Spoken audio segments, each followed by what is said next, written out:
1 2 3 4 5 पांचों कार्बन ऐसा straight single line में हो बिना कोई ब्रांचिंग के, ये है पेंटेन। दूसरा तरीका क्या है, एक और तरीका ये है कि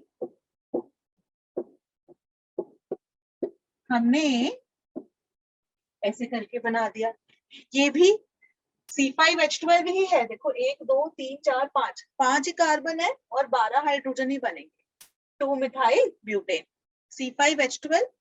molecular formula same, molecular formula क्या है C5H12 और इधर भी C5H12।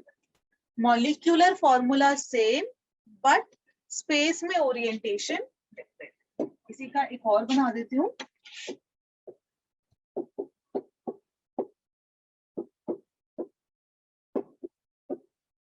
अगेन ये भी C5H12 है, मॉलिक्यूलर फॉर्मूला सेम है, 5 carbon 12 hydrogen, but structure different है।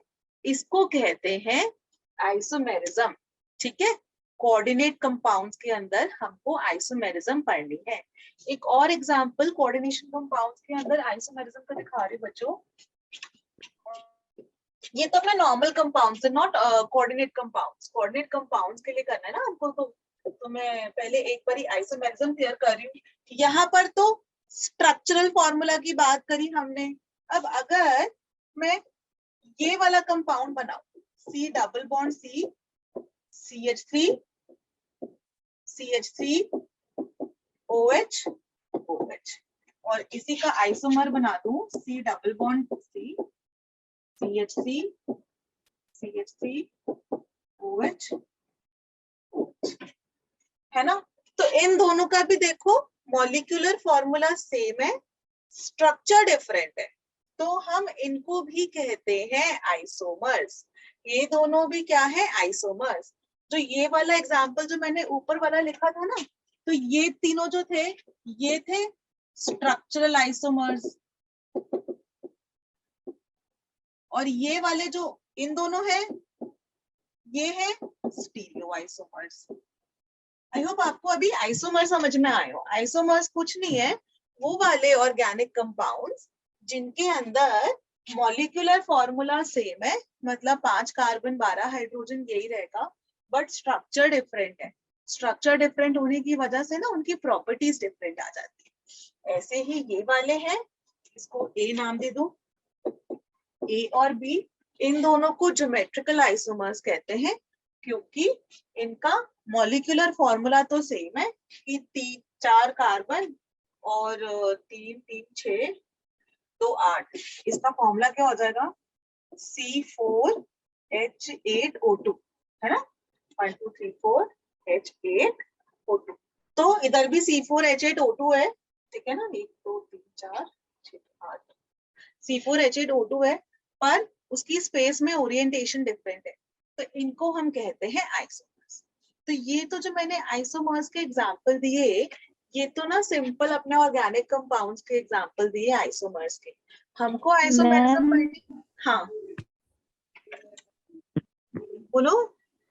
Ma'am compound with, ma'am network problem है ना, दिख नहीं रहा कंपाउंड विद के बाद क्या लिखा है। आइसोमर्स के definition, compounds with same molecular formula, same molecular formula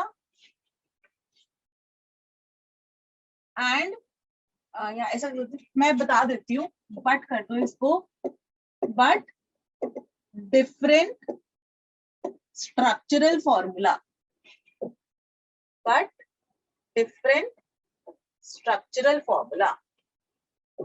molecular formula same है, स्ट्रक्चरल फॉर्मूला डिफरेंट है, तो हम उनको बोलते हैं आइसोमर्स। ठीक है, वो स्ट्रक्चरल आइसोमर था। एक्चुअली डेफिनेशन के अंदर आप स्ट्रक्चरल फॉर्मूला डिफरेंट कर सकते हो, या फिर स्पेस में ओरिएंटेशन एटम्स की। ओरिएंटेशन मतलब स्पेस में एटम्स जो है किस प्रकार से जुड़े हुए हैं, वो वाली चीज, उसको हम बोलते हैं आइसोमर्स। ठीक है, अच्छा अब हमको आइसोमेरिज्म पढ़नी है। मैं नेक्स्ट स्लाइड पे आ जाऊं। Yes ma'am. चलो मैं नेक्स्ट स्लाइड पे आ रही हूँ बच्चों। सो हमको आइसोमेरिज्म पढ़नी है। अच्छा मैं पहले ऐसे बताती हूँ, आइसोमेरिज्म जो होती है ना, आइसोमेरिज्म 2 टाइप्स की होती है। आइसोमेरिज्म को हम 2 तरीके से क्लासिफाई कर सकते हैं। एक तो होती है स्ट्रक्चरल आइसोमेरिज्म और दूसरी होती है स्टीरियो आइसोमेरिज्म। 2 तरह की आइसोमेरिज्म होती है, एक होती है स्ट्रक्चरल फॉर्मूला डिफरेंट, और दूसरा होती है स्टीरियो आइसोमेरिज्म जिसके अंदर स्पेस में एटम्स का अरेंजमेंट डिफरेंट। ठीक है, जो स्ट्रक्चरल आइसोमेरिज्म होती है वो फर्दर हमने क्लासिफाई कर रखी है 4 टाइप्स में। Coordination isomerism, linkage isomerism, hydrate isomerism और आयोनाइजेशन आइसोमेरिज्म। तो हमको ये चारों पढ़नी है आज की क्लास में कि स्ट्रक्चरल आइसोमेरिज्म 4 तरीके की होती है, हमको ये चारों पढ़नी है। एंड उसके साथ साथ जो स्टीरियो आइसोमेरिज्म है ये 2 तरह की होती है, ज्योमेट्रिकल आइसोमेरिज्म एंड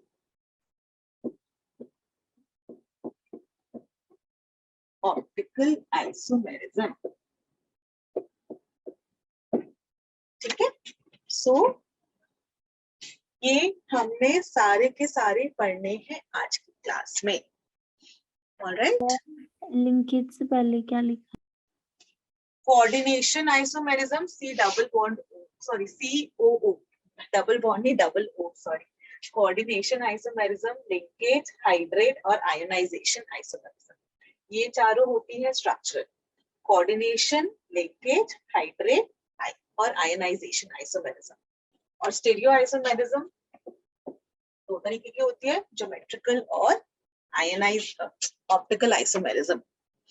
ठीक है, अब हम 1 बाय 1 हम लोग ये वाली डिस्कस करेंगे। मैं नेक्स्ट स्लाइड पे आ रही बच्चों, एक सबने नोट डाउन कर लिया हो? Yes ma'am. Yes ma'am. Okay, तो सबसे पहले हम लोग बात कर रहे हैं coordination isomerism. Coordination isomerism, coordination isomerism में क्या होता है, हमारे पास ना 2 कॉम्प्लेक्सेस होते हैं, 2 कॉम्प्लेक्सेस जैसे कि एक को आप लिख लो M1 L1 एक वाला कॉम्प्लेक्स, और दूसरे वाले को लिख लो M2 L2 कॉम्प्लेक्स। ऐसे करके हम लोग लिख लेते हैं। हमारे पास 2 तरह के कॉम्प्लेक्सेस होते हैं। अब हमने क्या किया ना, लेट्स से एक कॉम्प्लेक्स है CO से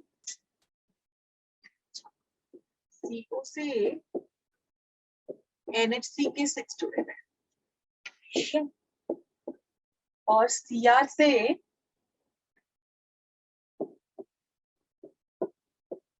Cn के 6 जुड़े हुए हैं। देखो 2 कॉम्प्लेक्सेस हैं, इधर कोबाल्ट के 6 अमोनिया लिगेंड जुड़े हुए हैं एक कॉम्प्लेक्स, और इधर क्रोमियम 6 साइनाइड से जुड़ा हुआ है दूसरा कॉम्प्लेक्स। ठीक है, अब इनके अंदर हो क्या रहा है, व्हाट विल हैपन इज, यहाँ पर इसका आइसोमर में कैसे बनाऊंगी बेसिकली। तो एक बात देखो, आइसोमर बनाते समय आपको ध्यान क्या रखना है, आपको ध्यान ये रखना है कि देखो इधर ओवरऑल अगर मैं आपसे पूछूं बच्चों कि कोबाल्ट का ऑक्सीडेशन नंबर क्या होगा, तो कोबाल्ट का ऑक्सीडेशन नंबर है +3, ठीक है, क्रोमियम का है +3, ठीक है, और ये साइनाइड का है -1 × 6, तो यहाँ पर -6 चार्ज आ रहा है साइनाइड की वजह से, तो +3 +3 6 -6, ओवरऑल जो पूरा का पूरा कंपाउंड है वो न्यूट्रल है। ये वाला हमारा कटायन है, क्योंकि इधर वाले कॉम्प्लेक्स का ओवरऑल चार्ज +3 हो जाएगा ना, अमोनिया तो न्यूट्रल होता है, तो जो कोबाल्ट का चार्ज वही कॉम्प्लेक्स का चार्ज, और ये वाला कॉम्प्लेक्स हमारा अनायन है, इसको एक बारी, अभी मैंने आइसोमर नहीं लिखा है इसका, अभी आइसोमर लिखूंगी, पहले इसको मैं पढ़ना समझा रही हूँ। इसको आप पढ़ोगे कैसे, इसको आप पढ़ोगे ऐसे, कोबाल्ट से 6 अमोनिया प्लस टी चार्ज है और क्रोमियम से 6 साइनाइड माइनस टी चार्ज है, इसलिए ये वाला कॉम्प्लेक्स कटायन है, ये वाला कॉम्प्लेक्स अनायन। ठीक है, सो अब मुझे इसका आइसोमर लिखना है, मुझे इसका आइसोमर लिखना है। तो इसका मैं आइसोमर कैसे लिखूंगी, कोऑर्डिनेशन आइसोमेरिज्म। इसमें क्या करोगे आप, कुछ लिगेंड को यहाँ से यहाँ शिफ्ट कर सकते हो, कुछ को शिफ्ट कर सकते हो, सबको भी शिफ्ट कर सकते हो। तो इसका, इस वाले कंपाउंड का मैं वो लिखकर दिखाती हूँ, आइसोमर्स। सो एक तो है अपना, ये तो अपना नॉर्मल वाला ही था, NH3 पे 6 Cr Cn पे 6। एक इसका जो आइसोमर, पहला आइसोमर जो बना रही हूँ, ठीक है, वो मैंने क्या किया, कोबाल्ट NH3, इधर ऐसा करते, सबसे पहले सबसे सिंपलेस्ट एग्जांपल दिखाते हूँ, Cn के 6 यहाँ कर दिए और क्रोमियम अमोनिया के 6 इधर कर दिए। ये बन गया हमारा पहला आइसोमेरिज्म। आइसोमर क्या किया, लिगेंड्स को एक्सचेंज कर दिया, और लिगेंड्स को एक्सचेंज, क्या ये चीज समझ में आई कि इन दोनों आइसोमर है, पहले बताओ ये वाला चीज समझ में आया? Yes ma'am. है ना, लेकिन मैंने ना यहाँ पर एक गलती करी है, मैंने वो गलती ये करी है कि हमेशा जब भी हम लोग ऐसा कंपाउंड लिखते हैं ना, तो कटायन को पहले लिखते हैं, अनायन को बाद में लिखते हैं। तो इधर आप देखोगे तो ये वाला कॉम्प्लेक्स अनायनिक हो जाएगा, इस वाले कॉम्प्लेक्स, लेफ्ट वाले कॉम्प्लेक्स का चार्ज -3 है और राइट वाले कॉम्प्लेक्स का चार्ज +3 है। तो जब भी इसको लिखेंगे ना, तो इसको ऐसा करके लिखेंगे,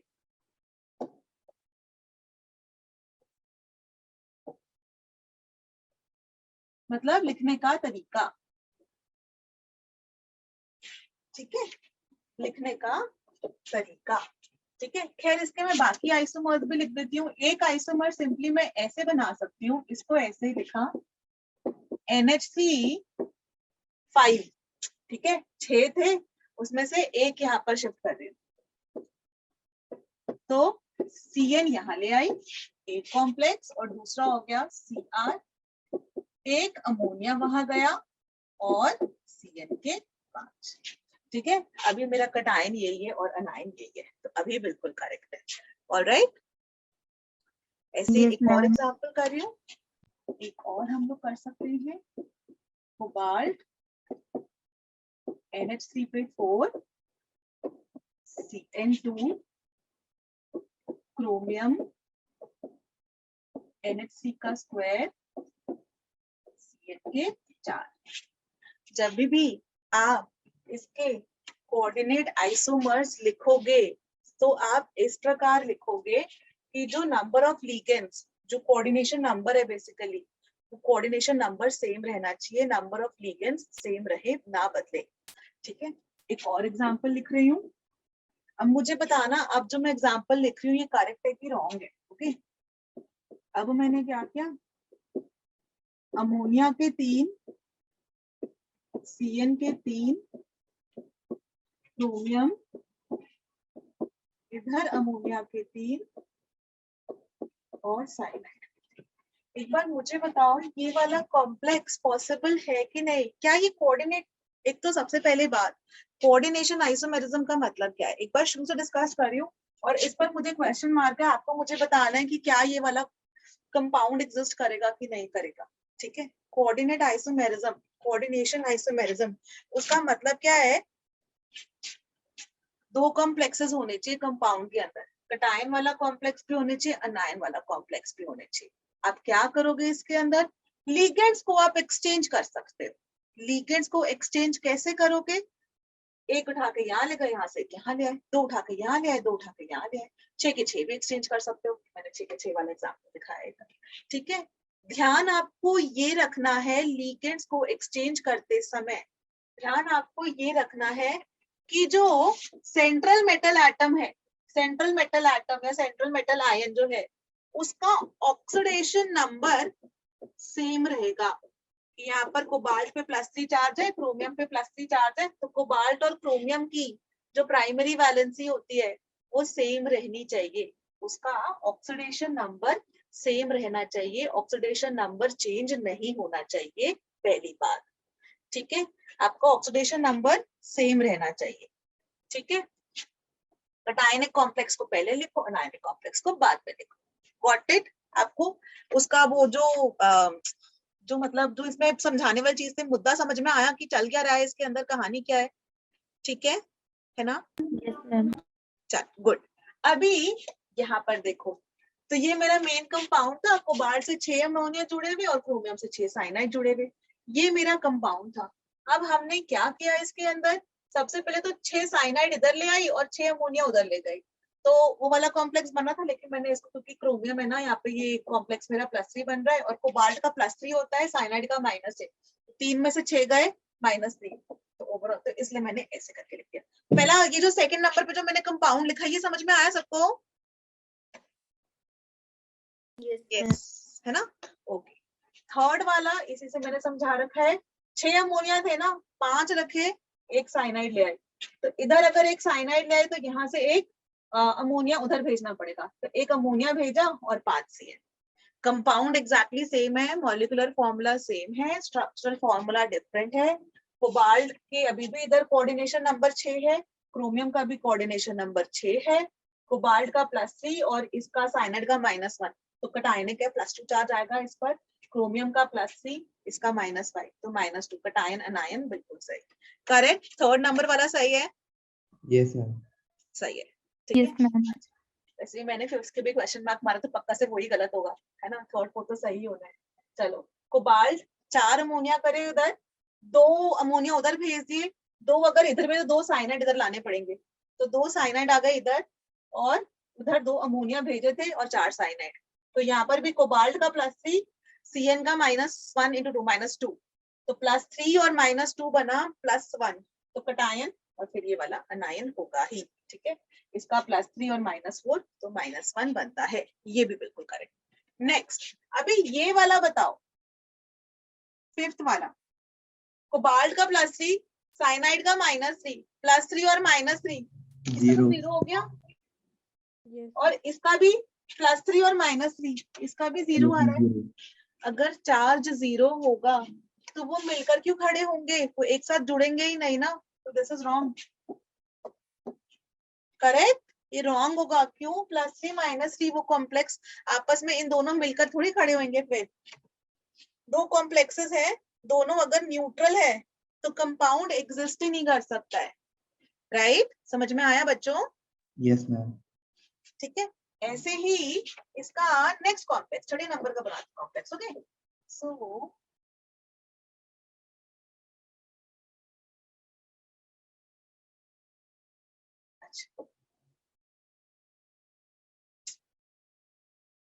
इसी का 6 नंबर पे चलते हैं कॉम्प्लेक्स। 6 नंबर पे क्या करें, कोबाल्ट NH3, अब बचेंगे 2, CN हो गए 4, और फिर क्रोमियम, NH3 यहाँ आ जाएंगे 4, और CN हो जाएंगे 2।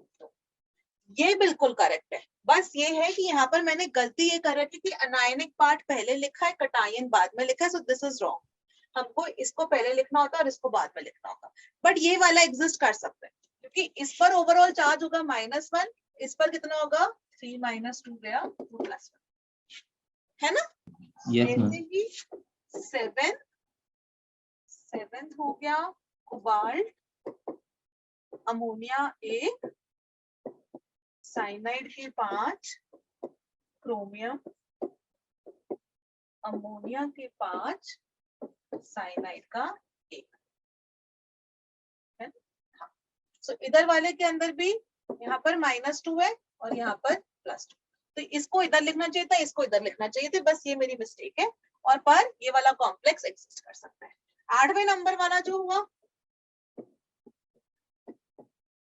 ऐसे तो खत्म ही हो गया, तो यहाँ पर CN का 6, तो वही वाला होगा जो सेकंड नंबर पे लिखा था। ठीक है, तो ये और ये वाला सेम है, तो हम इसको दोबारा से नहीं लिखेंगे। तो इस तरह कर कर हम लोग कोऑर्डिनेशन आइसोमेरिज्म बोलते हैं। हमको ध्यान क्या रखना है, पहली बात जो भी सेंट्रल मेटल एटम है उसकी प्राइमरी वैलेंसी सेम रहे, मतलब उसकी ऑक्सीडेशन नंबर सेम रहनी चाहिए, ऑक्सीडेशन नंबर चेंज नहीं होनी चाहिए, पहली बात। दूसरी बात ये coordination number oxidation number same रहेगी, कटायन पहले लिखो, it is a good practice, cation पहले लिखते हैं अनायन को बाद में लिखते हैं, बस इतना। और लिगेंड्स को आप एक्सचेंज करते जाओ। Note this down, coordination isomerism. फिर नेक्स्ट पे चलते हैं।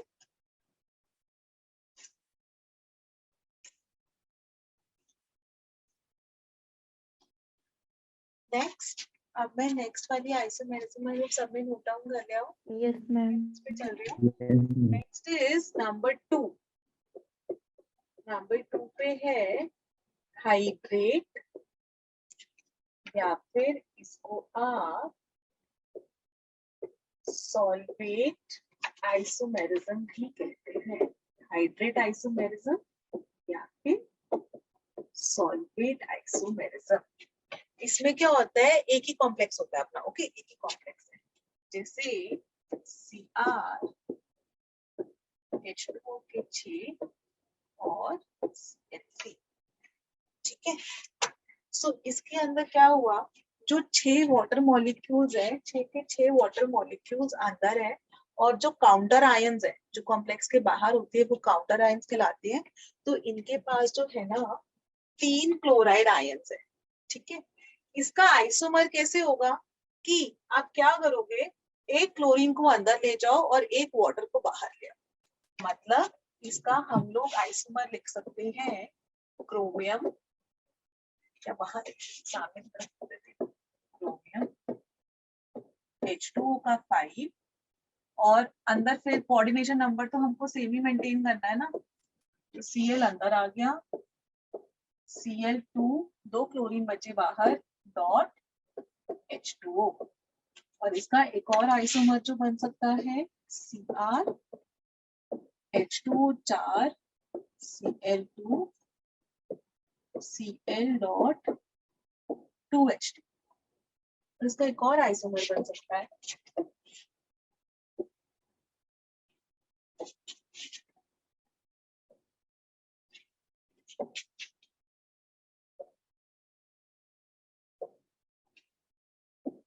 Cr H2O के 3 क्लोरीन नीचे आ गए, डॉट 3H2O। तो ये होते हैं सॉल्वेट आइसोमर्स, उनका ना कलर भी मेंशन है, वॉयलेट, ब्लूइश ग्रीन,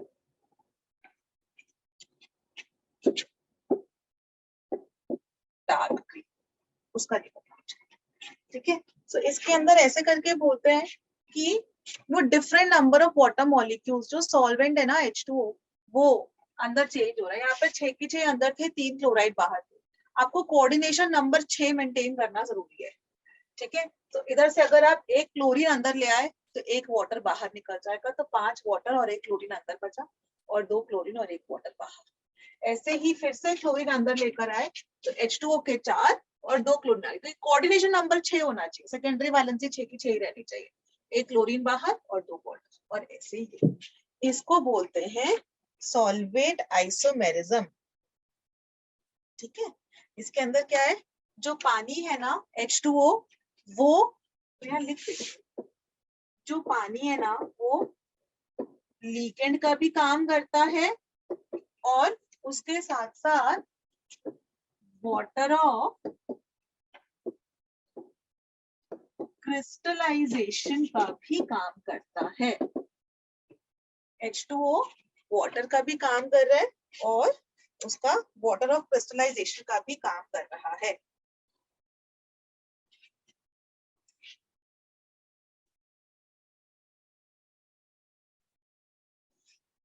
ऐसे ही आपको इस पे क्वेश्चन कैसे आएगा, मैं यहाँ पे क्वेश्चन लिखती हूँ ना, क्वेश्चन कैसे आता है,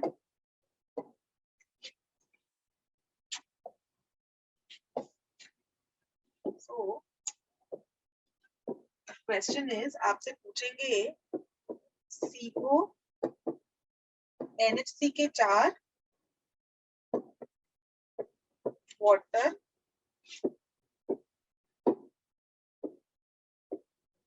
Cl2 and CO NHC के 4 अंदर Cl2 ऐसे कर लिया और फिर क्या बचा बाहर, Cl.H2O। और आपसे पूछेंगे, आपको दो कंपाउंड्स गिवन है, this is compound A and this is compound B। आप आइडेंटिफाई करो और A और B में किस टाइप की आइसोमेरिज्म है। सो आप बोल दोगे A और B आर सॉल्वेट आइसोमर्स। क्यों सॉल्वेट आइसोमर्स है, पानी को हम जो वाटर है वो बाहर आ रहा है, ठीक है। इस तरह करके हम लोग करते हैं। नोट दिस डाउन क्विकली, ये सब कुछ बहुत आसान है। ये स्ट्रक्चरल वाली तो बहुत आसान है, ज्योमेट्रिकल वाली में थोड़ा सा दिमाग लगाना है और ऑप्टिकल में दिमाग लगाना है।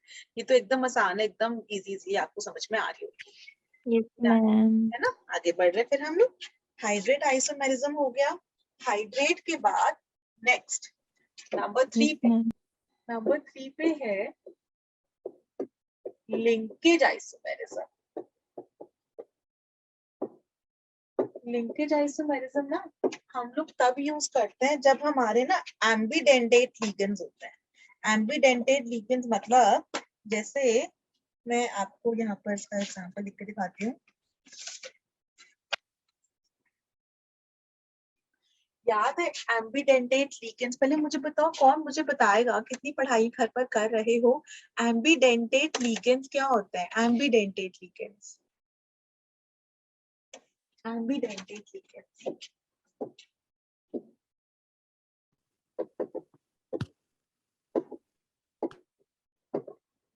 मैंने बताए थे। टाइप्स ऑफ लिगेंड्स में मोनोडेंटेट लिगेंड्स होते हैं, बाइडेंटेट लिगेंड्स होते हैं, ट्राइडेंटेट, टेट्राडेंटेट, ऐसे अलग अलग लिगेंड्स बताए थे। तो ऐसे ही उसमें बताया था एम्बिडेंटेट लिगेंड्स। कौन बताएगा बच्चों?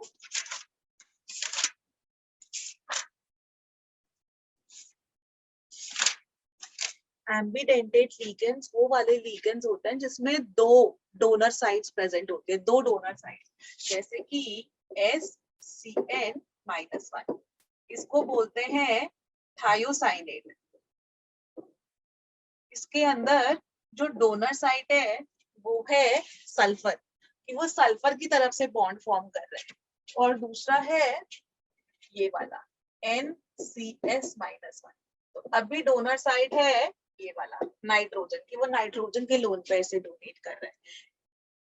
वो देखने में सेम लग रहा है लेकिन डोनर साइड इधर सल्फर है, इधर नाइट्रोजन है, SCN-, ठीक है, और NCS।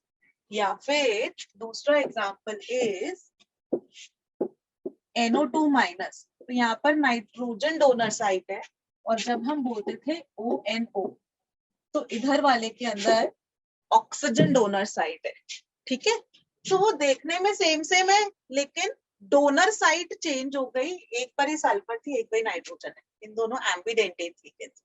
ये वाला जो है एम्बिडेंटेट लिगेंड है क्योंकि इधर नाइट्रोजन है डोनर साइट मतलब जो सेंट्रल मेटल एटम को lone pair of electrons donate कर रही हो, है ना, इधर ऑक्सीजन है डोनर साइट। इनको बोलते हैं बच्चों एम्बिडेंटेट लिगेंड्स। तो यहाँ पर हम लोग जो लिंकेज आइसोमेरिज्म है वो एम्बिडेंटेट लिगेंड्स में ही वो एप्लीकेबल होती है, ठीक है, एम्बिडेंटेट लिगेंड्स में। एग्जांपल समझाते हैं कैसे होती है। सो लेट्स से हमारे पास कोई कंपाउंड है ये वाला, एक बार मैं इसके अंदर लिख सकती हूँ H2O के 4 करके और SCN, अभी SCN ही करते हैं, इसके 5 कर देते हैं SCN, और कितना हो जाएगा चार्ज +2। और इसका लिंकेज आइसोमर कौन सा हो गया, CrH2O के 5, SCN की जगह हमने लिख रखा है NCS +2। So these two are linkage isomers. ठीक है, ऐसे ही एक और एग्जांपल लिख रही हूँ, कोबाल्ट अमोनिया के 4 NO पे दो और pyridine के 2, NO के 2, pyridine के 2,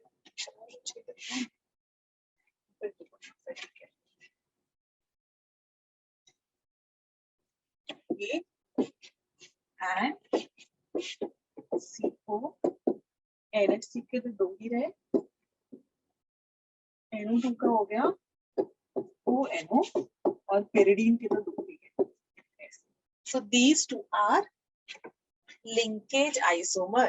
यहाँ पर सल्फर से लिंक हो रहा था, सल्फर वो लोन पेयर डोनेट कर रहा था क्रोमियम को, और इधर नाइट्रोजन लोन पेयर डोनेट कर रहा है क्रोमियम को. सिमिलरली इस वाले केस में इधर नाइट्रोजन लोन पेयर डोनेट कर रहा है कोबाल्ट को, और इधर ऑक्सीजन लोन पेयर डोनेट कर रहा है कोबाल्ट को. सो इनको हम बोलते हैं लिंकेज आइसोमर्स. ठीक है, अब इसमें एक ये वाला एग्जांपल देखना प्लीज. अच्छा ये लिख लो यहाँ पर, मैं नेक्स्ट पेज पे चलती हूँ. Then मैम अच्छा, मैम 1 मिनट में लिख रहा हूँ.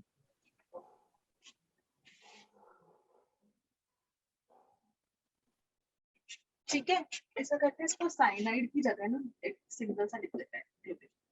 अच्छा देखो ये है कंपाउंड, इसमें क्रोमियम 4 वाटर से है, एक आइसोथायोसाइनेट और एक नाइट्राइट. ठीक है, और क्लोरीन बाहर है. अब मुझे बताना, अगर मैंने कंपाउंड बनाया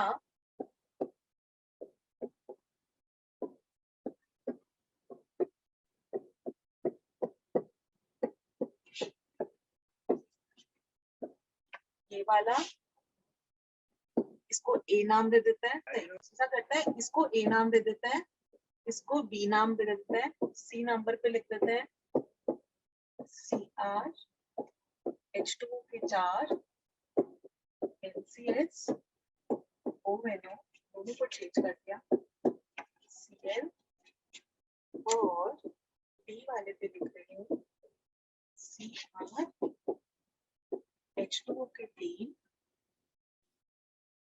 S Cl NO2 Cl. ठीक है, अच्छा अब एक बार देखना प्लीज, और अब मुझे बताना, जब मैं लिखूं कंपाउंड्स ए और बी, सो ए और बी को क्या मैं लिंकेज आइसोमर बोल Linkage. सकती हूँ, Yes है ना? ma'am. Yes ma'am. अच्छा, सेम ए और सी वो भी Linkage. लिंकेज आइसोमर, लेकिन ए और डी को क्या बोलूंगी? Hydrate और solvent. हाँ, हाइड्रेट आइसोमर. ठीक है ना? सो इसी टाइप के क्वेश्चन आप लोग के पास आते हैं इसके अंदर, क्योंकि बहुत आसान है ना, तो इसमें ऐसे ही क्वेश्चन पूछते हैं, इसमें कुछ ज्यादा समझाने का नहीं था, बस नया नया टर्म्स है तो फर्स्ट टाइम पढ़ रहे हो तो इसलिए, वरना अदरवाइज अपना दिमाग लगा के आप सब लोग डेफिनेटली सॉल्व कर सकते हैं. ठीक है, चलो ये 3 आइसोमर्स हो गए. अब लास्ट बचा, लास्ट है ionization isomerism. Ionization isomerism. Okay, मैं इसे नेक्स्ट स्लाइड पे आ रही हूँ. फोर्थ टाइप स्ट्रक्चरल आइसोमर का आयोनाइजेशन आइसोमेरिज्म.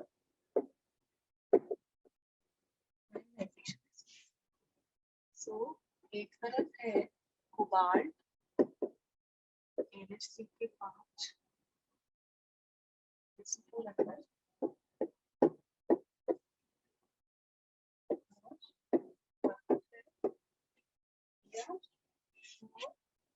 दूसरा नंबर है कोबाल्ट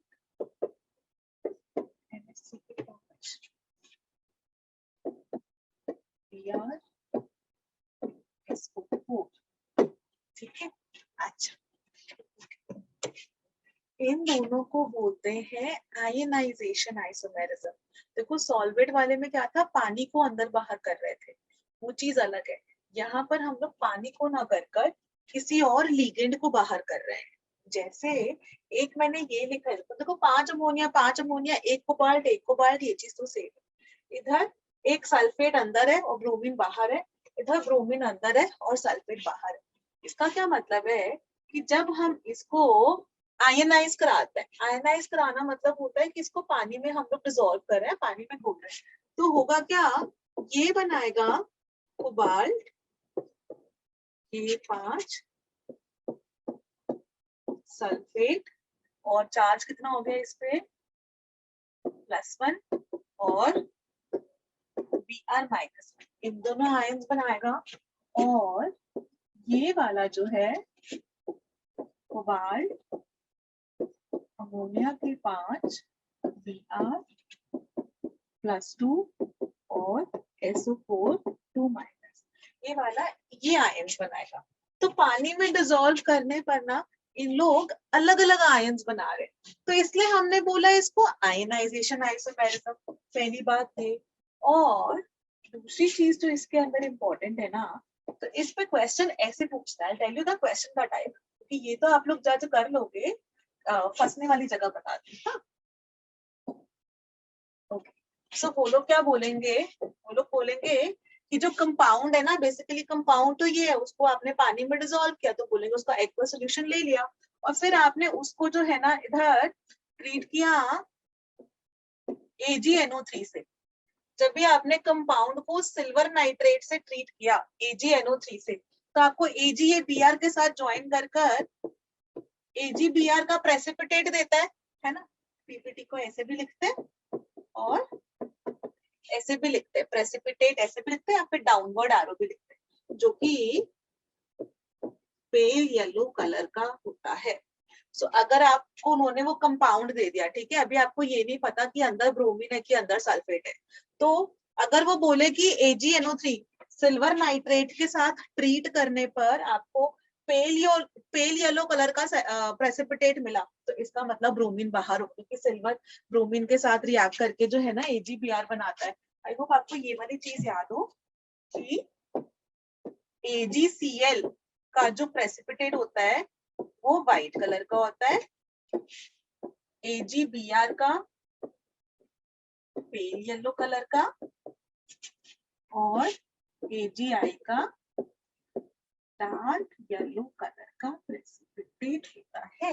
कहीं पर भी ये ना बहुत काम का है, तो इसको याद रखना कि सिल्वर क्लोराइड व्हाइट कलर का है, silver bromide pale yellow colour का, silver iodide dark yellow colour का, ठीक है। सो ये से करके आपसे पूछ सकते हैं। मैं वापस आ रही हूँ पिछले पेज पर, ठीक है। अच्छा, तो उन्होंने बोला कि कंपाउंड को जब भी उन्होंने जो है सिल्वर नाइट्रेट से ट्रीट करके पेल येलो मिला, तो इसका मतलब आपको ये समझ में आ गया कि ब्रोमीन को बाहर रखना है ना, तभी तो वो याद करेगा, अंदर का तो नहीं टूटता है, वो तो एज इट इज रहता है, ये तो हमको पता है, ब्रोमीन ही इसका ध्यान कर सकता है।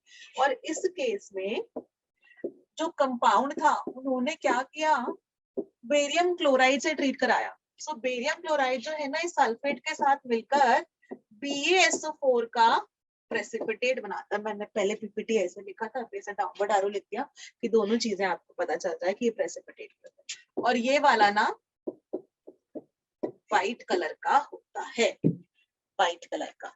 तो इसका मतलब अगर बेरियम क्लोराइड के साथ व्हाइट कलर का प्रेसिपिटेट बन रहा है ना, तो वो बेरियम सल्फेट का ही होता है। It is very common, barium sulphate सफेद रंग का पाउडर जैसा, मतलब प्रेसिपिटेट है तो पानी के अंदर नीचे इकट्ठा हो रहा है, ये वाली चीज।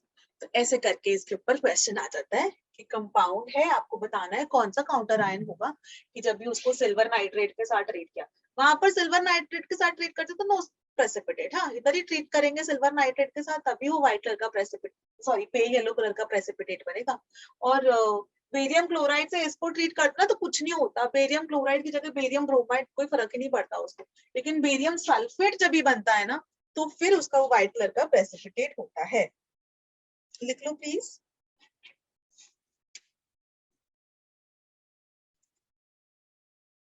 एक दो एग्जांपल्स और लिख रही हूँ नेक्स्ट पेज पे। ये लिख लिया सबने? Yes ma'am. गुड। अब हम नेक्स्ट पेज पे चलते हैं और मैं एग्जांपल्स लिख देती हूँ। Platinum NH3 4 OH SO4 and platinum Mc4 SO4 ये दोनों भी आयनाइजेशन आइसोमर्स है और आयनाइजेशन आइसोमर्स के एग्जांपल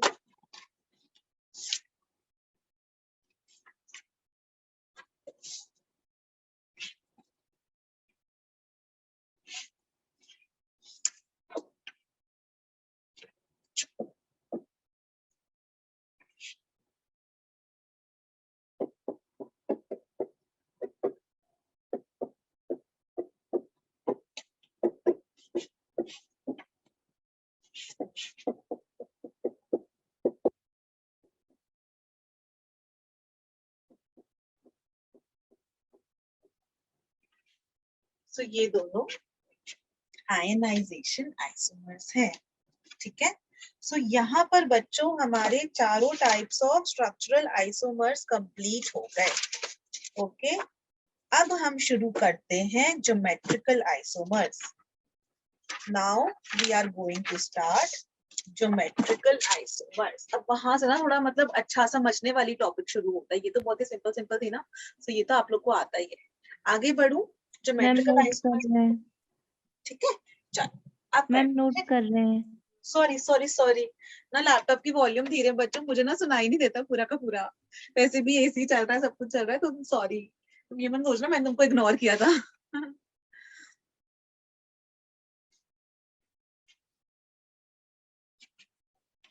साइड हो जाती हूँ।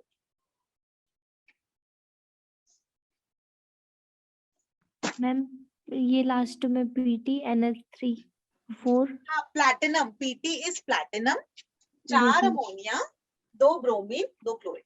तो इसके अंदर क्या हो रहा है, आयनाइजेशन आइसोमर्स। कैसे, इसको आप आयनाइज करोगे ना तो ये वाला कॉम्प्लेक्स और 2 क्लोराइड निकलेंगे, और इसको आप आयनाइज करोगे तो ये वाला कॉम्प्लेक्स और 2 ब्रोमाइड निकलेंगे। तो इसलिए ये आयनाइजेशन आइसोमर्स है। इसको भी आप डिस्टिंग्विश कर सकते हो, सिल्वर नाइट्रेट से ट्रीट करा दो दोनों को। अगर एजी, इस केस में, इस वाले केस में AgBr बनेगा तो वो पेल येलो कलर का होगा, है ना, हल्का पीला रंग का होगा। और इधर वाले में AgCl वो एकदम अच्छा सा व्हाइट कलर का होगा। तो ऐसे करके इनको आप डिस्टिंग्विश कर सकते हो, ठीक है। इस वाले के अंदर बाहर सल्फेट है तो बेरियम क्लोराइड से ट्रीट करा दो। ये वाला बेरियम क्लोराइड से ट्रीट करवाने के बाद बेरियम सल्फेट का व्हाइट कलर का प्रेसिपिटेट देगा। इस वाले में कुछ भी नहीं होगा, है ना। तो ऐसे करके हम लोग बोल देते हैं। चलो ठीक है, डन। आगे बढ़ू। अच्छा, यस मैम। आगे बढ़ने से पहले एक चीज, ज्योमेट्रिकल आइसोमेरिज्म, अभी हमको स्टीरियो आइसोमेरिज्म शुरू करनी है, तो उसका ना ज्योमेट्रिकल आइसोमेरिज्म में ये वाली चीज, एक होता है सिस, एक होता है ट्रांस।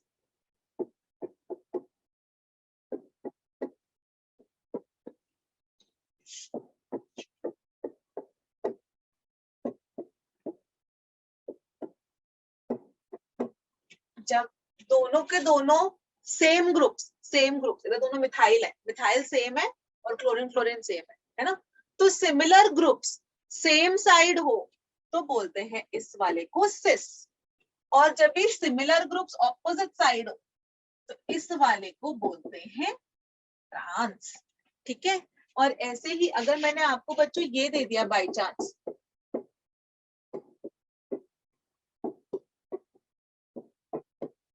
तो इस वाले को भी आप सॉरी ट्रांस कह लोगे। Same groups opposite side, ClOH को मत देखो, तो आप अभी के लिए इसको ट्रांस मानकर चलोगे, ठीक है। EZ भी आता है वो वाला नॉमेनक्लेचर, तो वो बाद में करेंगे, ठीक है। सिस ट्रांस आपको पता है अभी, ठीक है, सिस ट्रांस हमको पता है। Yes, ma'am. अब हम सिस ट्रांस का हम लोग ना यूज करने वाले हैं। चलो अब हम शुरू करते हैं ज्योमेट्रिकल आइसोमेरिज्म। ज्योमेट्रिकल में ना कुछ नहीं है, सिर्फ सिस ट्रांस ही है, ठीक है। तो हमको सिस ट्रांस ही समझना है, लेकिन यहाँ पर हमको कोऑर्डिनेट कंपाउंड्स में सिस ट्रांस समझना है, कोऑर्डिनेट कॉम्प्लेक्सेस में जो है सिस ट्रांस समझना है। तो इसको 3 तरीके से डिस्कस करते हैं। सबसे पहले केस 1, ठीक है। अच्छा केस 1 पे लिखते, नंबर 1 ही लिख देती हूँ ना।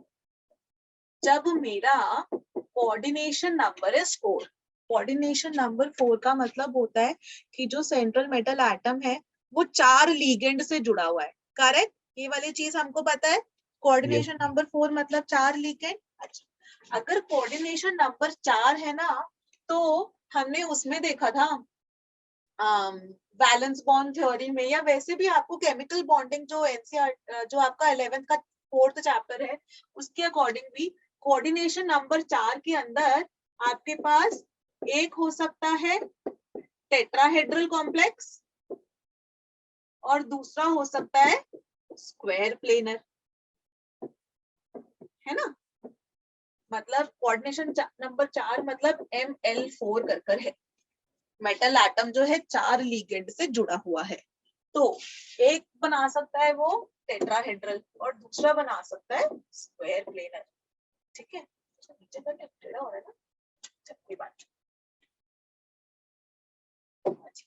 सो टेट्राहेड्रल के अंदर ना geometrical isomerism is not exhibited. Geometrical isomerism होती ही नहीं है। क्यों नहीं होती ज्योमेट्रिकल आइसोमेरिज्म?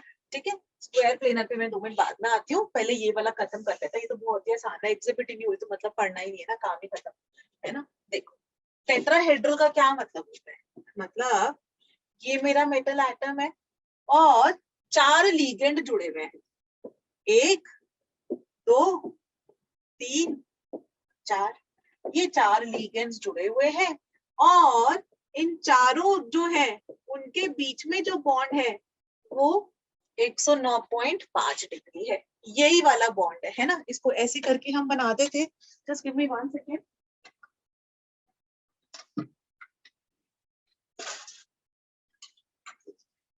देखो बच्चों,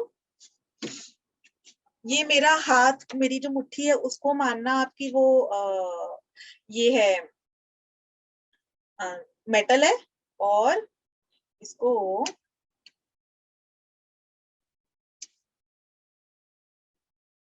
और ये ऐसे करके ठीक से बन रहा है, ऐरो ठीक ठाक लग रहा हो, ऐसे करके।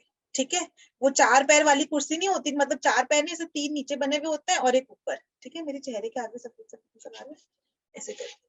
ठीक है, सो ये ऐसे ये है। अभी एक बात बताओ, ये वाला बॉन्ड एंगल भी 109 डिग्री है, ये वाला भी 109 डिग्री है, ये वाला भी 109 डिग्री है, और इधर भी बीच में करोगे ना नीचे, ये भी 109 आएगा, ये वाला भी करोगे ये भी 109 आएगा।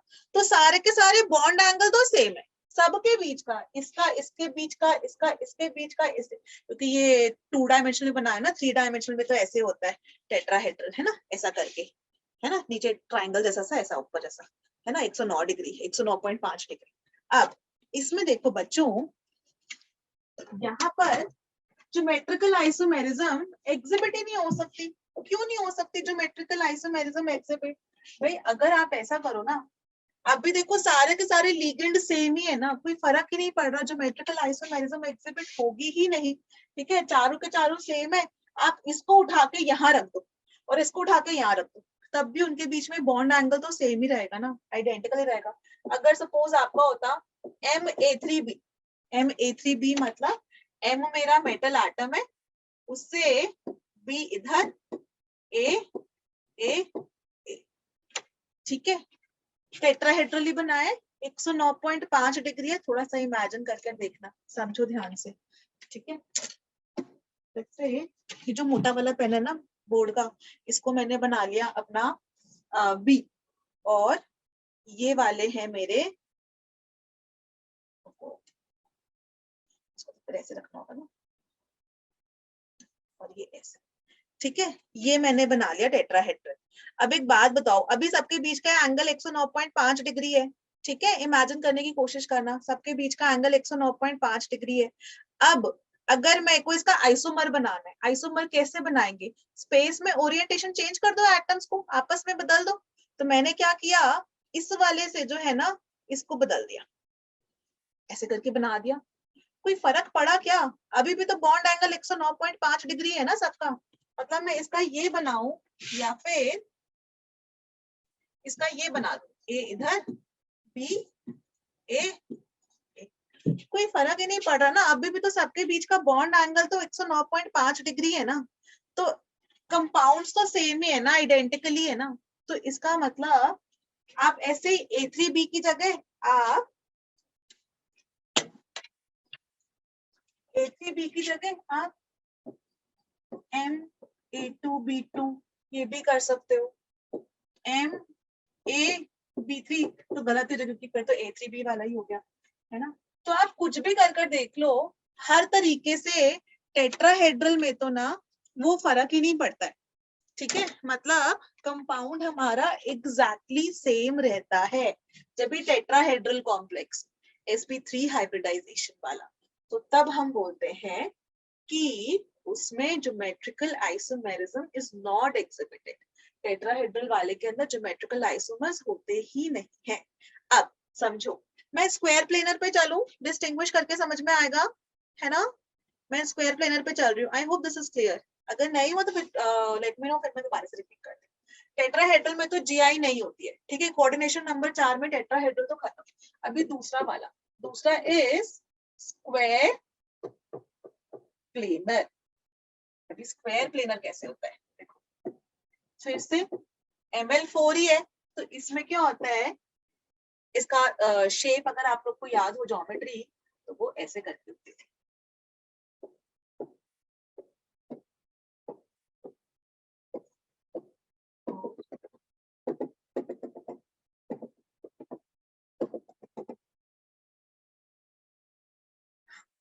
ये होता है स्क्वायर प्लेनर। कैसे, मतलब कि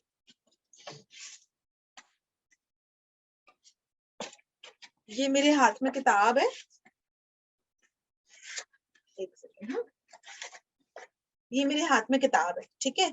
इसको ऐसे करके समझो, यहाँ पर बीच में जो एकदम बीचों बीच है, यहाँ पर मेरा मेटल एटम है और इसके 4 कॉर्नर्स पे, ठीक है, लिगेंड रखा है। यहाँ एक लिगेंड है, यहाँ एक लिगेंड है, यहाँ एक लिगेंड है, यहाँ एक लिगेंड है। तो उसको बोलते हैं स्क्वायर प्लेनर कॉम्प्लेक्स, ठीक है। सो इसमें मस्त अपनी जो है GI हो सकती है, इसमें ज्योमेट्रिकल आइसोमेरिज्म अच्छी खासी एग्जिस्ट कर सकती है। अब वो कैसे एग्जिस्ट कर सकती है, वो वाली चीज है। पहली बात, ठीक है, अभी जो ML4 स्क्वायर प्लेनर की आपको ज्योमेट्री समझ में आ गई।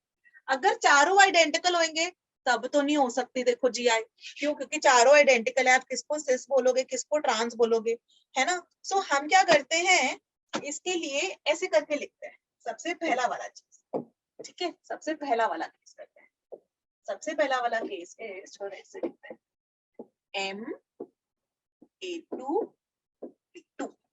MA2B2 मतलब मेरा M मेटल एटम है, 2 लिगेंड्स है A टाइप वाले और 2 लिगेंड्स है B टाइप वाले। जब, अभी एग्जांपल बाद में समझाती हूँ, पहले इसका मीनिंग क्या है। M को बीच में रख लिया आपने, है व्हाइट से लिखती हूँ, रेड नजर नहीं आता होगा ना इतना अच्छा। M ऐसे करके, ठीक है, ऐसे करके आपको बनाना है। आपने A इधर रखा, A इधर रखा, एक B इधर रखा, दूसरा B इधर रखा। सो इधर दोनों के दोनों A पास पास है, लेकिन पास पास वाला अच्छा नहीं है ना टर्म यूज करना, कि पास पास है तो हम उसको सिस बोल देंगे। तो हम लोग कैसे कहते हैं कि इधर और इधर वाला बॉन्ड एंगल इज 90 डिग्री, ठीक है ना। ऐसे करके तो होता है। अगर हम ऐसा करके बनाएंगे, ऐसा करके, ये सॉरी, ये आप दिख रहा होगा ना, हाँ। तो जब हम ऐसे करके बनाएंगे बच्चों, तो इधर इधर यहाँ पर मेरा मेटल एटम एकदम बीच में, हाँ, इधर बीच में मैंने रख रखा है। इधर लिगेंड है, इधर लिगेंड है, इधर लिगेंड है, इधर। तो चारों का मिला के 94 सा 360 होता है ना, एक फुल सर्कल वाला, वो एक पर्टिकुलर पॉइंट पे 360 आता है ना। तो फिर एक ये वाला एंगल 90 90 90 90 ऐसे करके होगा ना। तो जब भी सेम टाइप वाले जो लिगेंड्स है उनके बीच का बॉन्ड एंगल 90 है, तो आप उसको कहते हो सिस, ठीक है। बेसिकली पास पास है हिंदी में सोचे तो।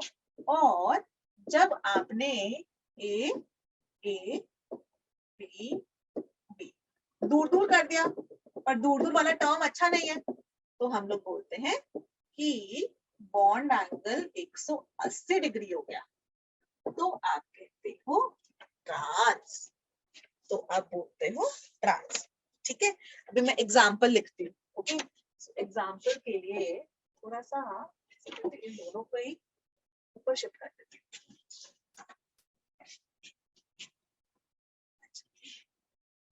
ये मैंने यहाँ शिफ्ट कर दिया।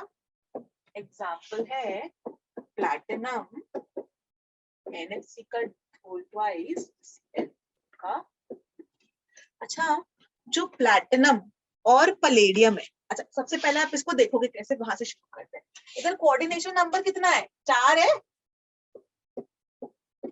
है ना। प्लैटिनम से 4 लिगेंड जुड़े हैं ना, 2 अमोनिया के और 2 क्लोरीन के। कोऑर्डिनेशन नंबर 4 है, ये वाली चीज क्लियर आपको, ठीक है ना। कोऑर्डिनेशन नंबर 4 आपने जज कर लिया। अब आप क्या बोलोगे कि देखो कोऑर्डिनेशन नंबर 4 है तो टेट्राहेड्रल भी हो सकता है कॉम्प्लेक्स, मतलब इसका ज्योमेट्री टेट्राहेड्रल भी हो सकता है, पहली बात। और दूसरी बात, इसकी ज्योमेट्री स्क्वायर प्लेनर भी हो सकती है ना। कोऑर्डिनेशन नंबर 4 में तो हमको टेट्राहेड्रल और स्क्वायर प्लेनर दोनों पता है। तो फिर आपको ये चीज मैं अपने आप से बता रही हूँ, प्लैटिनम और पलेडियम, प्लैटिनम Pt और पलेडियम, प्लैटिनम और पलेडियम ना इन कोऑर्डिनेशन नंबर 4, जब भी इनका कोऑर्डिनेशन नंबर 4 होता है, they will always form, always एकदम ऑलवेज, पक्का पक्का पक्का 100% प्रॉमिस वाला पक्का, always form square planar complex, square planar complex, ठीक है। तो प्लैटिनम या पलेडियम कभी भी अगर 4 कोऑर्डिनेशन नंबर में है, जैसे कि ऐसे, तो वो डेफिनेटली ना स्क्वायर प्लेनर ही बनाएगा, वो टेट्राहेड्रल नहीं बनाएगा, ठीक है। ये एक्सपेरिमेंटली उससे रिजल्ट से वेरीफाइड है कि प्लैटिनम कोई भी लीगेंड हो, हमको लीगेंड से मतलब नहीं है, ठीक है। लेकिन अगर कोऑर्डिनेशन नंबर 4 है तो प्लैटिनम और पलेडियम हमेशा स्क्वायर प्लेनर ही बनाएंगे, ठीक है, पहली बात। अब इसके अंदर हम लोग इसकी ज्योमेट्री से जज करके देखते हैं। अगर ये अमोनिया और ये अमोनिया इधर Cl, इधर Cl, एक ये वाला है और इधर Cl, इधर Cl, अमोनिया। सो ए क्या होगा, बी क्या होगा, ए सिस होगा कि ट्रांस होगा, ट्रांस है ना, क्योंकि इनका बॉन्ड एंगल 180 है और इधर वाले में 90 है, तो ये वाला हो गया सिस, सिस और ट्रांस, ठीक है। टेट्राहेड्रल कभी जीआई नहीं शो करते हैं, स्क्वायर प्लेनर ही जीआई शो करते हैं, और स्क्वायर प्लेनर जब जीआई शो करेंगे तो फिर सिस और ट्रांस बनाते हैं। सिस वाले के अंदर एडजेसेंट वाले जो सिमिलर वाले एटम है ना, उनके बीच का बॉन्ड एंगल 90 है, और ट्रांस वाले में सिमिलर वाले जो एटम्स है उनके बीच का bond angle is 180। Next example पे चलूं, सबने लिखा, यस मैम। ओके। सो अभी ना बच्चों देखना है ये वाला तरीका से समझना, क्योंकि उससे ना मैं टेबल बनाने वाली हूँ। Ma2B2 का क्या मतलब था, M मेरा सेंट्रल मेटल एटम, A2 मतलब A टाइप के जो है ना लिगेंड्स वो 2 हैं, जैसे कि 2 अमोनिया, और B टाइप के 2 लिगेंड्स हैं, मतलब 2 क्लोरीन, ठीक है। सो इस तरह करके हम लिखेंगे जिससे कि आपके ना नोट्स अच्छे बन जाए। नोट्स अच्छे बनने का मतलब ये है ना कि जब वो क्वेश्चन एग्जाम में देंगे ना, तो एग्जाम में देते टाइम में ना वो आप लोग को मॉलिक्यूल को आइडेंटिफाई करना आसान। मैं अभी समझाती हूँ। जैसे मैंने बोला कि सबसे पहले नंबर 1 Ma2B2 है, तो वो, और स्क्वायर प्लेनर की बात कर रही हूँ, हाँ स्क्वायर प्लेनर की बात कर रही हूँ, ऑलवेज स्क्वायर प्लेनर, क्योंकि टेट्राहेड्रल तो ज्योमेट्रिकल आइसोमर्स नहीं बनाता है, तो स्क्वायर प्लेनर की बात करें। तो Ma2B2 के अंदर हम लोग बोल सकते हैं 2 GI बन सकते हैं, एक सिस और एक ट्रांस, जिसका हमने एग्जाम्पल अभी देखा, ठीक है। कैसे किया था वो एग्जाम्पल, यहाँ लिख देते हैं फटाफट से, MAABB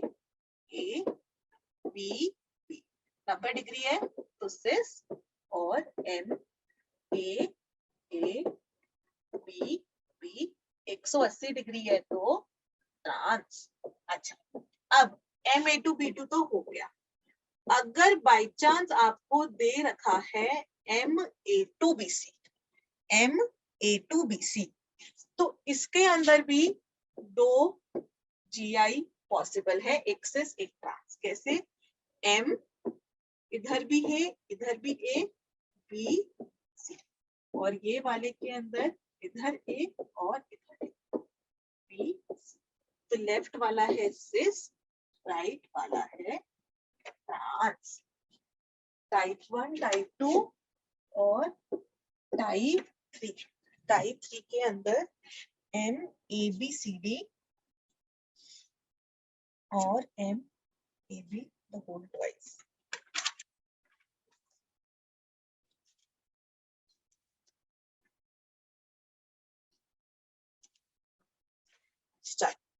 ठीक है, M। अच्छा, और इसके अंदर मैं ये भी लिख दूं पहले तो, अगर MA3B हुआ तो नो GI, MA4 हुआ तो नो GI। यहां से शुरू कर देता है, MA4 में no GI, A3B no GI, फिर A2B2 2 GI, A2BC हो गया, उसके बाद MA और BCD, ये वाला MABCD जो ये वाला होता है, इसमें 3 GI पॉसिबल है। हाँ बेटा, अभी बना रही हूँ इसके GI। किसी ऊपर वाले में पूछना है क्या? कोई डाउट? किसी ने कुछ कहा था क्या? नहीं। अच्छा, MABCD वाला।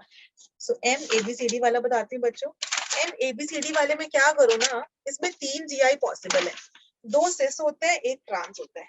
क्या करना है आपको? इसके अंदर ऐसे करके बनाते हैं, ये 3 बन रहा है। M इधर A की पोजीशन फिक्स कर दी, ठीक है, इधर A मैंने फिक्स कर दिया, उसके ऑपोजिट ले लो आप D, जैसे मैंने ऐसे D ले लिया, फिर एक B इधर लगा दो, C इधर लगा दो, फिर से M A की पोजीशन फिक्स कर, A की पोजीशन फिक्स कर दी और इधर लगा दिया मैंने अब C, तो B और D, और एक और बना देते हैं M, फिर से A की पोजीशन फिक्स कर दी, यहाँ लगा दिया B और ये C। इस तरह करके हम लोग बनाते हैं, और जब हम लोग ये वाले बनाते हैं ना, तो इसके अंदर हमारे टोटल 3 ये बन रहे हैं। अब मैंने इसके अंदर बोला कि 2 सिस और एक ट्रांस, ऐसे कैसे बोल दिया मैंने, है ना? तो ऐसे कैसे मानोगे आप? तो आप ना किसी भी कॉम्बिनेशन को फिक्स कर लो। एक तो आप कोई भी इसके अंदर और भी बनाकर देख लेना, और कोई नहीं बनेगा, एक को आपने फिक्स कर दिया सिर्फ ऊपर टॉप लेफ्ट में, ठीक है। उसके बाद इधर आप कुछ कुछ लगाते जाओ, एक बारी डी लगा लो, एक बारी सी लगा लो, एक बारी बी लगा लो, सिर्फ यही 3 बनेंगे और कुछ भी नहीं बनेंगे, ठीक है। कोशिश करके देख लेना, पहली बात। अब आप कोई भी एक कॉम्बिनेशन चूज कर लो। लेट्स से आपने ए और डी को चूज कर लिया। अगर आपने ए और डी को चूज कर लिया, इन दोनों, यहाँ पर ए और डी की मैं बात करी, मैंने ए डी को चूज कर रखा है, कोई भी कॉम्बिनेशन अपनी सहूलियत के हिसाब से, ठीक है। ये वाला ट्रांस है, ये वाला सिस बन जाएगा, और ये वाला भी सिस बन जाएगा। ये आप ऐसे ही कुछ ना कुछ जो है ना, क्वेश्चन में डेटा गिवन हो या आप अपनी सहूलियत से चूज कर सकते हो, तो एक ट्रांस और 2 सिस बनते हैं, ठीक है। ये वाली चीज,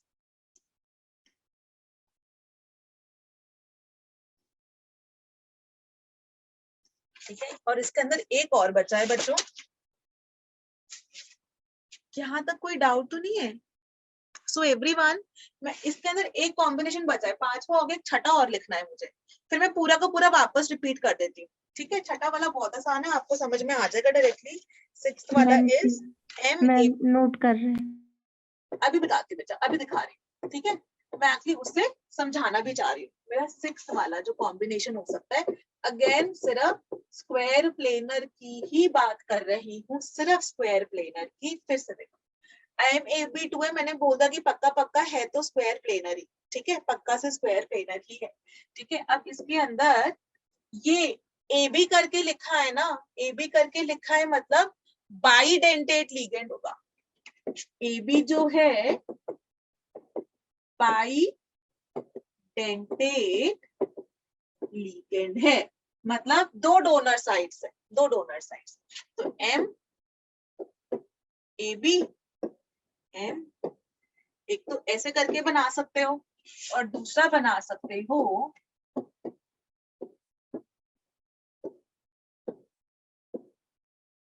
तो ये वाला हो गया सिस, ये वाला हो गया ट्रांस। ठीक है, बाइडेंटेट लिगेंड, जैसे कि ग्लाइसिनेट होता है, ion NH2 CH2 COO minus. तो इस पे दोनों डोनर साइड से, दोनों साइड से ये डोनेट कर रहा होता है, दोनों साइड से डोनेट कर रहा होता है। तो इसको हम बोलते हैं बाइडेंटेट लिगेंड, और इसके अंदर दो GI बन सकते हैं, दो GI बन सकते हैं। ये चीज समझ में आई? मैं पूरा का पूरा बच्चों अब वापस समझा रही हूँ। शुरुआत कहाँ से हुई? सबसे पहले हम लोग बात कर रहे हैं कोऑर्डिनेशन नंबर 4 और कोऑर्डिनेशन नंबर 6, उसी को डिस्कस करा था हमने इससे पहले। जो valence bond theory, crystal field theory, उसके अंदर भी कोऑर्डिनेशन नंबर 4 और कोऑर्डिनेशन नंबर 6 की बात करी थी। ठीक है, अच्छा अब कोऑर्डिनेशन नंबर 4 में आइसोमेरिज्म में पढ़ते हैं। पहली बात ये कि टेट्राहेड्रल वाले जो कॉम्प्लेक्सेस होता है ना, उसके अंदर, टेट्राहेड्रल वाले के अंदर GI एग्जिबिट नहीं होती है। अगर हमको कहीं पर भी sp3 वाली हाइब्रिडाइजेशन दिख रही है, टेट्राहेड्रल कॉम्प्लेक्स है, तो नो GI आप लोग डायरेक्टली लिख दोगे आंसर। ठीक है, पहली बात। फिर अगर आपको दिख रहा है कि स्क्वायर प्लेनर है, तो स्क्वायर प्लेनर में GI हो सकती है। GI कैसे बतानी है आपको? सिंपली इतना बताना है, सिस या ट्रांस, इतना ही बताना है आपको ज्योमेट्रिकल आइसोमर्स के लिए, GI ज्योमेट्रिकल आइसोमर्स। अच्छा, अब शुरू करते हैं। मेटल के साथ 4 लिगेंड जुड़े होने चाहिए हमारा स्क्वायर प्लेनर के लिए।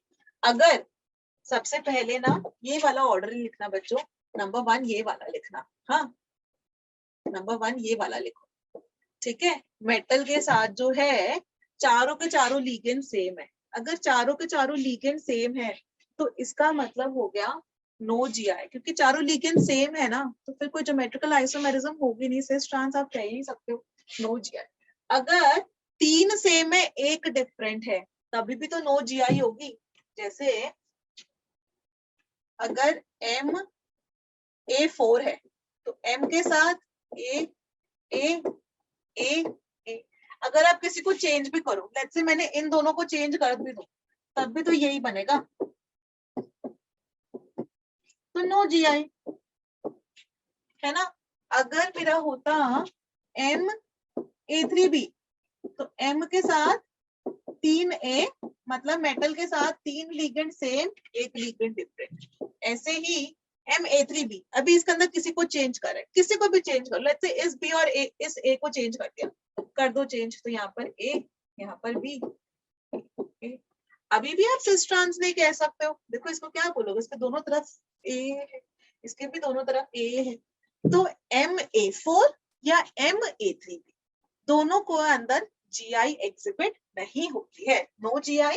और यहाँ भी आप बोल दिए नो GI। ठीक है, मैं वापस आ रही हूँ उसी पेज पर। ठीक है, तो number 1, number 2 MA3B no GI, इसमें भी GI पॉसिबल नहीं है। नेक्स्ट थर्ड केस में जाता, so this will be our third case. पहले चारों के चारों A थे, फिर एक A हटा के एक B कर दिया, MA3B कर दिया। अब 2 A हटा के 2 B कर दिए, MA2B, तो एकदम बढ़िया GI हो रही है, तो एक सिस एक ट्रांस। ठीक है ना, तो ये वाला जहां पर इन दोनों के बीच का एंगल 90 डिग्री हो तो सिस, इधर सिमिलर वाले में बीच का एंगल 90 डिग्री हो तो ट्रांस, तो बढ़िया GI अपनी हो रही है। ठीक है, अच्छा इसके बाद MA2BC, इस टाइप का कॉम्बिनेशन भी हो सकता है, उसमें भी 2 GI है। देखो ये वाला सिस, ये वाला ट्रांस, 2 GI है, MA2BC भी हो गया। और फिर AB the whole twice, sorry एक बचा गया, एक बच गया होगा, हाँ ABCD, ये वाला, चारों डिफरेंट, तो इसमें यही 3 बन सकता है। आप कुछ भी ट्राई करके देख लेना, इसके अलावा और कुछ भी नहीं बनेगा। ठीक है, ये वाले बने अपने, तो एक ट्रांस होता है, 2 सिस, तो आप लोग बोल देते हो 3 GI पॉसिबल है। और last AB the whole twice, तो AB द होल ट्वाइस जो है अगर बाइडेंटेट लिगेंड है तो उसके अंदर 2 GI पॉसिबल है। ठीक है, डन। ये वाली पेज किसी को लिखना था? सबने लिख लिया है बच्चों? Yes ma'am. ठीक है, और अब मैं क्वेश्चन पूछती हूँ आपसे। अब मुझे बताओ कि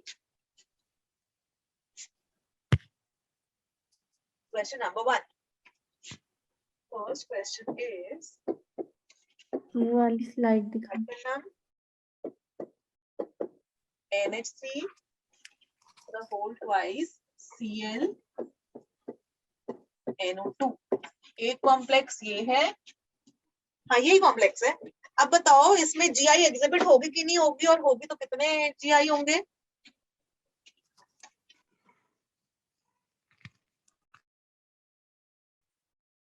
मैम 2।